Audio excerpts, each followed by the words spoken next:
Hi friends, and welcome to Breaking Woke, how to identify, debunk, and dismantle dangerous ideas. I'm Douglas Kruger, author of the global new book, Political Correctness Does More Harm Than Good. Today, let's confront a difficult question. How do you know when it's time to seriously consider leaving home, leaving a nation or a state? There are warning signs from history, and they do repeat all over the world with a fair degree of consistency in different nations. Let's take a look. During June of 2020, the small tax-paying base of South Africa was stunned to hear of a serious proposal to change inheritance laws. The goal would be to ensure that children could no longer inherit from their parents. It would all go to the state instead. This represents a compromising of both property rights, the state taking something that belongs to a family, and a compromising of the enforcement of contracts, the state superseding the legal contracts by which people cede property to their children. This worrying trend has been popping up all over the world. In 2017, the New York Post ran a headline that read, "New York Mayor Calls for End of Private Property." This is precisely how Venezuela began its descent into extreme poverty, from its starting point as the wealthiest nation in South America.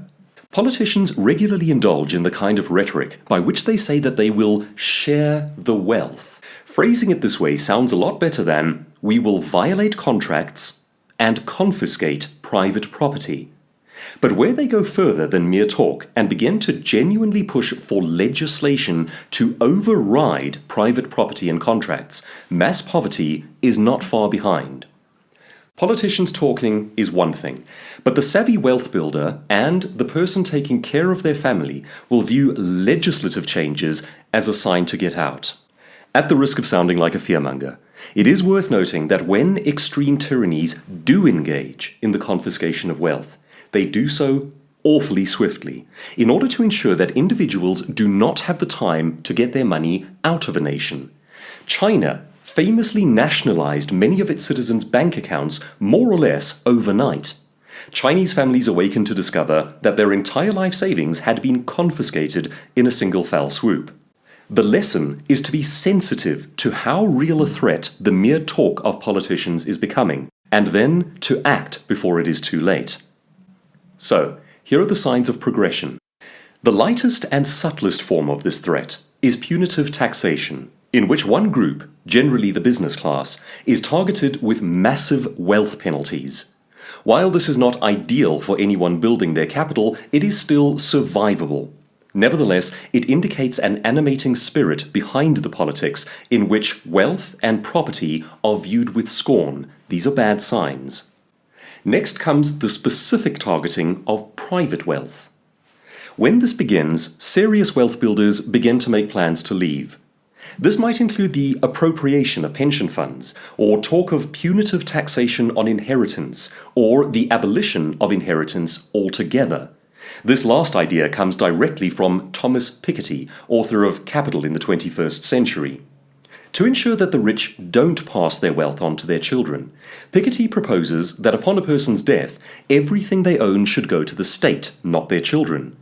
If your goal is to build a prosperous intergenerational family, then by definition, you cannot live in a nation that does this. You must leave.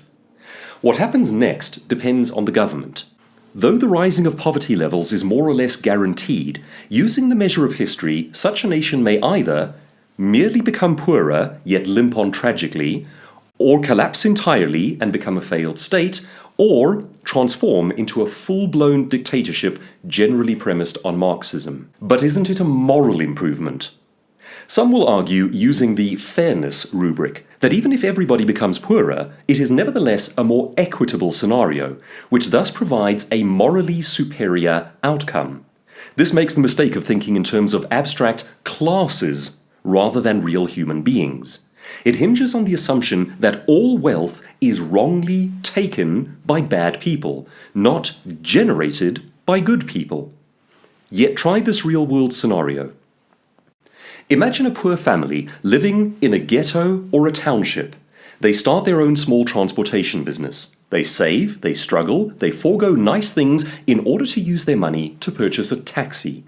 Through hard and often dangerous work, they lift themselves out of poverty to middle-class status, expanding their taxi business, all the while providing a service to the community in which they operate. Along comes the economic philosophy of Thomas Piketty, backed by government men with guns. He teaches entire populaces to think of the rich as a set of takers and exploiters, and as an entrenched class whose reign must be interrupted so that they do not give rise to yet another generation of a privileged few. So they confiscate all of this family's wealth. They do so either via the direct appropriation of money from their accounts, or via the abolition of inheritance laws. Either way, the government now has the money from the taxi business, and the family does not. And so, this family, which lifted itself out of poverty, becomes poor again. Their children, who might have enjoyed all the civilizational benefits of money, such as better education, must now start again. But don't worry about that, such governments will assert, because government schooling based on your pooled money is excellent. And if you buy that one, I have a bridge I'd like to sell you. For more on that topic, see Thomas Sowell's excellent book, Charter Schools and Their Enemies, in which he broadly identifies government interventions into schools as one of the biggest threats to both quality education and modern civilization. Here we see one of Piketty's ugliest problems in a real-world scenario. He talks about the rich, but the rich are not a category. These are millions of real people with vastly differing stories, all trying to help their children to go further than them, which, frankly, is the best thing that human beings do. In fact, even in the United States, which enjoys extreme wealth by global standards, 77% of people with $3 million or more in investable assets come from middle class or a lower class background. They did not start rich. Piketty and his supporters are not disrupting the rich. They are merely preventing escape from poverty. These first signs are economic and legal. Historically, there are several other things that untenable nations do. They include disarming their population. This has happened prior to every major national collapse or historical level government genocide of its own people in history. Legal disarmament has always been a fabulous way of making sure that honest people are defenseless. All it ever does is to change the ratio of power between the honest and the iniquitous. The next one, banning or curtailing freedom of the press. This is always phrased as being for the greater good or for national security. But national security and the greater good are better served by truth. And no nation historically has ever censored its way into good health. Severe censorship also makes it possible to hide government iniquity. Its progression is a very bad sign. The final and worst sign of impending national disaster is the targeting of one group as a scapegoat. Nations that do all of the things we've mentioned start to fail in a hurry. And if the government is to retain power, which it will want to do, it must blame someone other than itself. And so they do, whether that group is Jews, Tutsis, white colonialists, or any other demographic. When the state and media begin this trend together, serious violence is rarely far behind. Of all the warning signs, that is perhaps the worst one. Nobody likes the idea of leaving their home behind. But too much of history is littered with the corpses of the astonished dead, people who should have read the warning signs but simply couldn't believe them. My charge to you is simply this. Whatever choice you are going to make it intelligently. There are warning signs from history, and they do repeat with a high degree of consistency. Here's wishing prosperity and safety for you and your family.